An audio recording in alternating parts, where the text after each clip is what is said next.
Hello all, welcome back to our channel. In this video, we are going to learn some interesting new sentences. ఈ 5 sentences ఇంగ్లీష్లో ఎలా చెప్పాలో మనం ఈ video ద్వారా తెలుసుకుందాం. స్కిప్ చేయకుండా వీడియోని స్టార్టింగ్ నుంచి ఎండ్ వరకు చూడటానికి అయితే ట్రై చేయండి. వితౌట్ ఎనీ ఫర్దర్ అడు let's get in to the video. Previous వీడియోలో 2 క్వశ్చన్స్ అయితే అడగడం జరిగింది. వాటిని ఇంగ్లీష్లో ఏమంటారు ఈ వీడియో ద్వారా మనం తెలుసుకుందాం. వంట నూనె, దీనిని ఇంగ్లీష్లో ఎడిబుల్ ఆయిల్ అని పిలుస్తాం. అదేవిధంగా సెకండ్ వన్ ఈజ్ గరిటె. గరిటెని ఇంగ్లీష్లో లాడిల్ అని చెప్పచ్చు. ఓకే, ఫస్ట్ వన్ ఈజ్ నువ్వు ఎక్కువగా మాట్లాడి నవ్వుల పాలు కావద్దు. చాలామంది చూస్తుంటాం కదా ఫ్రెండ్స్, ఎక్కువ మాట్లాడి చాలా అల్లరిపాలు అవుతుంటారు అందరి ముందు.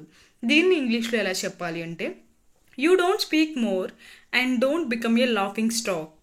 You don't speak more and don't become a laughing stock. You don't speak more అంటే నువ్వు ఎక్కువగా మాట్లాడి, and don't become a laughing stock, నవ్వుల పాలు కావద్దు. లాఫింగ్ స్టాక్ అంటే నవ్వుల పాలు అవటం అని చెప్పచ్చు. అండ్ నెక్స్ట్ వన్ ఈజ్ అందరిలాగానే అతను కూడా పెళ్ళైన తర్వాత చాలా మారిపోయాడు. మనం చాలా జనరల్గా యూజ్ చేస్తాం, పెళ్ళైన తర్వాత నువ్వు మారిపోయావు అంటాం కదా. దీన్ని ఇంగ్లీష్లో like every one else he also changed a lot after marriage. Like every one else he also changed a lot after marriage. అదేవిధంగా నువ్వు పెళ్లి తర్వాత చాలా మారిపోయావు అందరిలాగానే అని చెప్పాలి అంటే like every one else you also changed a lot after marriage అని అయితే మనం చెప్పచ్చు. లైక్ ఎవ్రీ వన్ ఎల్స్ అంటే అందరిలాగానే అని చెప్పచ్చు. అండ్ నెక్స్ట్ వన్ అబద్ధాలు చెప్పడంలో ఎవరైనా నీ తర్వాతనే, అలా మనం చాలా చెప్తుంటాం కదా, సాకులు చెప్పడంలో నీ తర్వాత ఎవరైనా అని. ఇలాంటి వాటిని ఇంగ్లీష్లో ఎలా చెప్పాలి అంటే everyone else is next to you in lying. everyone else is next to you in lying. మీరు everyone else is next to you అని యూజ్ చేసి తర్వాత మీరు ఏదైనా చెప్పొచ్చు. అదేవిధంగా everyone else is next to you in terms of making excuses అంటే సాకులు చెప్పడంలో ఎవరైనా నీ తర్వాతనే అని చెప్పొచ్చు.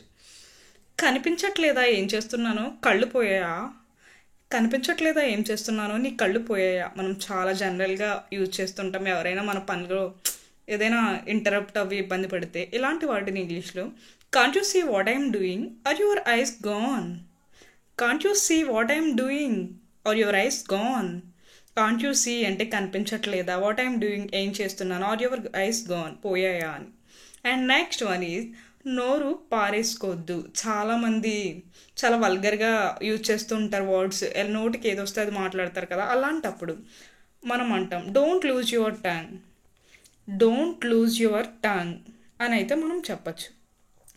Okay guys, let's see what questions will be in this video. First one is ముంజికాయలు అండ్ సెకండ్ వన్ ఈజ్ తాటికాయలు. If you know the answers of these 2 questions, please don't forget to leave me a comment. And if you really wanna learn English, if you really want to interested to learn English, please don't forget to subscribe our channel. And in case if you have any doubts, please don't hesitate to ask me. I will definitely clarify your doubts.